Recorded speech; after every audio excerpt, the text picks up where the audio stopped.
In 2007, under the DMK government, there was this very ambitious Setu Samudram project which sought to try and break what is the Ram Setu. Scientists, historians, archaeologists, students of history all have come to the conclusion that there indeed is a bridge between mainland India and Sri Lanka from the time of Ram.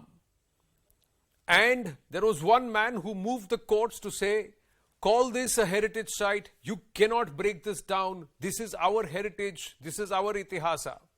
He's now moved the courts again for an urgent listing of the same. Let's go across to him to understand why. Dr. Subramanian Swamy, Namaste sir, always a pleasure to speak with you. So the Ram Setu is back again, the court has given the 9th of March. What's the urgency in the listing? Can you take us through? Well, there are a few things I'd like to correct from the beginning. This project was actually Vajpayee's government. Of course, DMK was part of the Vajpayee's government. So it was, in fact, project was cleared in 2003. And 2004, the environment investigation started. And then, of course, the UPA came to power and the DMK had shifted to the UPA so that it continued with them. So, therefore, it's wrong to say that it is something which the DMK did or the UPA did, but it's also the BJP or the NDA government which did it. It was opposed by the people in the RSS. It was opposed by the people in the Vishnu Parishad. So they came to me because at that time I was Janata Party and the BJP couldn't be brought in to fight this case. So I went to the Supreme Court, got a stay. And after that, arguments went. Now, in that, I had filed 2 petitions. One, that the project cannot touch Ram Setu. And if necessary, scrap the project, this Setu Samudram, ship channel project, or find some other route, but you can't touch Ram Setu. The second was that the Ram Setu should be declared as a heritage monument. So the first one I won, and the project was scrapped, and ultimately Nitin Gadkari made an announcement in Parliament too, after informing the Supreme Court on a counter affidavit that they had to file in my affidavit, saying that they are not pursuing with this to touch the Ram Setu. Now, however, for some strange reason, there seems to be some kind of reluctance somewhere that this national heritage monument should not be acceded to. And so my petition wasn't getting listed. And I don't know how it happened, but every time it was listed, something happened and it disappeared from the list. So finally, I had to go to the Chief Justice. And Chief Justice also asked me why it took so long. And I told him, I gave him the background. And so he said, all right, we'll hear it early and we'll fix it for the 9th. And I'm thankful for the same. Now, what happened, correct me if I'm wrong, Justice Bobde had said that the next Chief Justice would then preside over the matter. And they said that let's try and defer it because there is a pendency of cases. So there are other cases which are far more important which need to be dispensed off. And then let's talk about this. So now on the 9th of March, what's your argument going to be? Should this be declared a heritage site? Is there enough ground for it? Because once it's declared a heritage site, that means in the future also the Ram Setu cannot be touched. Many question whether or not there existed a Ram Setu. And today, should a Bharatmala project or the Setu Samudram project that will then actually bring down cost to a big amount and it will connect the eastern part of our eastern coastline with the western coastline without having to go all around Sri Lanka and come through, should that not be considered? There are multiple arguments. There are no arguments. These are all exposed as vapid and without basis in my first petition. Which was clubbed together with the other. I mean, transfer petition number 26 of 2007. I had addressed all these and I exploded all these mythology. It's not possible to send big ships through this Gulf of Mannar and the Park Strait because the sea bottom is not low enough, and therefore you need much lower, the below the sea, the land below the sea should be far more down than it is. So it will only the small boats which will go, and perhaps the fishing boats and so on will be benefited. But the question is, these are matters which you cannot, when you clash it with what is believed by everybody as that which Ram asked to be built.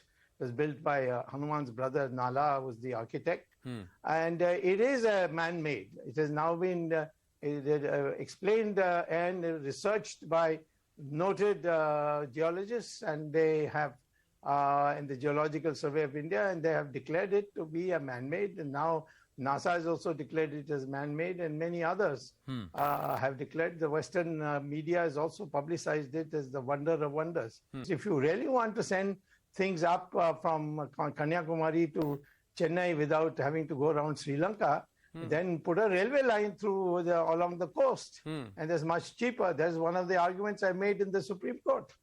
And so all these are unnecessary arguments. They have been all smashed and taken down. So now the only thing left is to declare the Supreme Court, direct the government. If the government is unwilling, which will be surprising because it's part of our manifesto. If the government disagrees, they'll have to give arguments, but I'm sure to win it.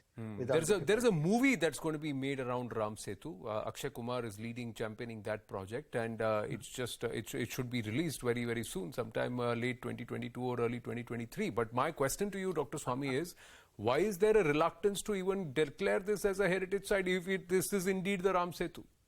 That's a very good question. Why did the government take over all the temples in Uttarakhand? This is totally against our ideology. But they did. I can give you many other instances. I don't know what has happened. No, but they've given it up this now. This is something that everybody wants. Sir, the hearing is one day before result day. The listing has come. The listing has come just days before the fifth phase when Ayodhya goes to the ballot. So, is there a political connection too? No, there's no political connection. I mean, I wanted it as early as possible. I couldn't agree to I have other cases pending also in other courts elsewhere. Then I have to go to Tirupati and all that. There's a case there. So ninth suited me, and so I agreed to it. But the fact is, listen, don't go back to things which have already been exploded. You say that the Ram is mythical. There was a affidavit earlier. Yes, Congress party had filed that affidavit. Then there was a big hullabaloo, and they then chickened out and withdrew that affidavit. Gopal Subramanian was the Solicitor General. He withdrew it. And then he gave another affidavit in which he said, no, we have great faith, and so on and so forth. And so the issue is of it being Ram being fake and all, it's all utter nonsense. It has been all exploded earlier. So if the Janmabhoomi has been recognized, that means there is no question about the existence of Ram. Yes. But about the Ram Setu, my final question to you, if it does get announced as a heritage site, what's going to change? The government will look after it. Right now, nobody's looking after it. It's just being eaten away by the salt of the ocean. And so a lot of work needs to be done and connected to the Ramayana, where Sita stayed, Ashok Vatika in Sri Lanka, and similarly Ravan's palace and so on. So it will be able to walk from Rameshwaram all the way to Sri Lanka. And that will be a great tourist attraction for the whole, not only Indians, but the Sri Lankans too. So you're saying not just preserve the Ram Setu, but also rebuild it? Sorry?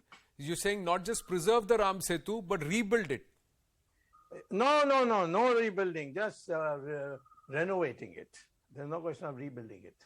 Dr. Swamy, thank you very much. We'll closely track the listing and also the hearing in the courts. Thank you very, very much. So Dr. Swamy is saying, I'm going to go across and ask the courts to declare the Ram Setu a heritage site if the government doesn't do it on its own. 9th of March is when the matter has been listed. We'll see who takes the right stand. For the moment, winding up, thank you for watching.